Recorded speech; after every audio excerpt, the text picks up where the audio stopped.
March 2nd, 2026. I already did a walk around of the main orchard, but let's look at a few other things that I've got planted elsewhere.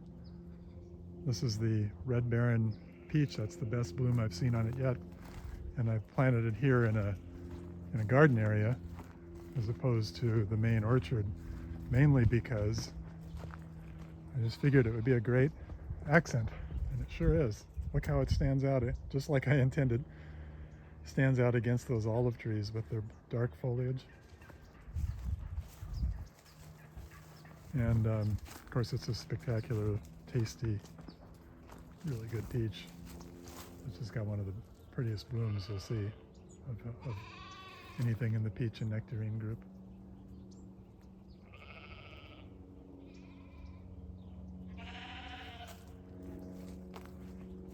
Cherry's the only one that's really awake so far. Is the not Craig's Crimson, that's Craig's over there on the right. It's Royal Crimson, and then this is Utah Giant. Blenheim Apricot, it's got some blooms, but boy is it sparse, and it's beginning to leaf out. This is a strange tree. I mean, of course everybody knows Blenheim is a great apricot. In some years it blooms and fruits well for me, and some years it doesn't, and it's not correlated to chill, because we certainly got a lot of that this year. The Weeping Santa Rosa plum is about done. Sure is a nice accent, especially when the flowers are on it. They're almost done, as I said. There's the, in that cage there, a little Double Delight nectarine. Another great bloomer. And an unknown seedling plum over there, Volunteer. And that plum is one I would say, if it was the only plum you could get, you'd enjoy it. But when you have Santa Rosa and other varieties, well, you know it's a seedling, and you wouldn't select it as a variety.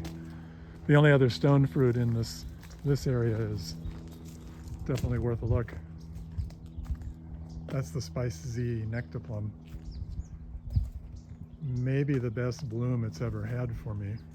Not a young tree, as you can see. I hope it has a good crop this year, because it rarely sets much fruit, or any. Some years just none. Love the fruit when I get it. Oh, I hope you got a glimpse of that beautiful hummingbird. And I've just got no stone fruits down here, but just some citrus. Some of it doing well, some of it not. A couple of avocados. And so we had a cold snap last week. I had to cover them and put some lights on. Don't see any signs of damage. Covered all the young citrus and covered the avocados. And then if you don't mind walking with me for a bit, there's one other area, because you can't put all your stone fruits in one place, or in two places, or in three places. You got to have multiple locations, right? I'm gonna walk right back past some things we already saw. There's no efficient way to do this, but we get the tour.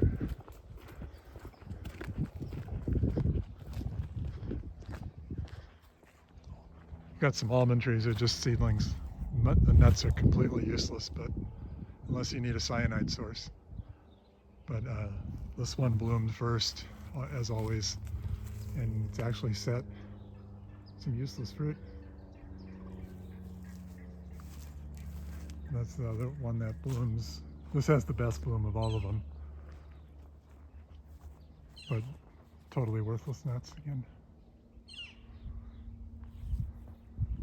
And then across that oat field is a commercial grove that you can still see maybe some trees with blooms, but they're mostly done. Now to the last little area, behind the scenes tour here.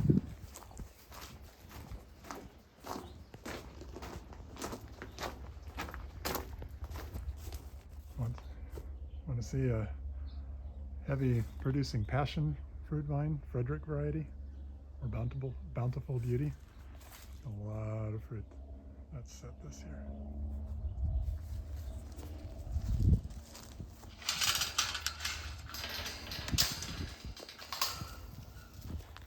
So here's another Maria's Gold. I liked it so much I bought a second one. Plus there's some damage on the trunk of that other one that I showed in the first video.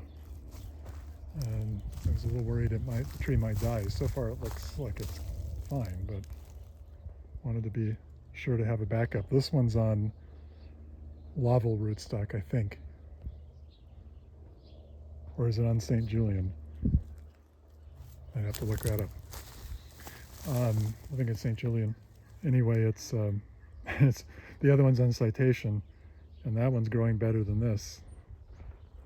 I'm not a big fan of Citation for plums or nectarines. At the time, that was all I could get it on, and then another year they offered it on a more standard rootstock. And of course, that's the one that's stunted. This is the Trilite peach plum. It's only got a few blooms. And then past its peak, but the in bloom, but the Layocotte Aprium. Hopeful of some fruit, and of course if you've ever had a Layocotte, you know they are huge. Speaking of huge, artichokes have gotten a little big. And there's some blueberries, some figs. There's a loquat over there. And that's it. Thanks for coming along on the second of 2 walks today.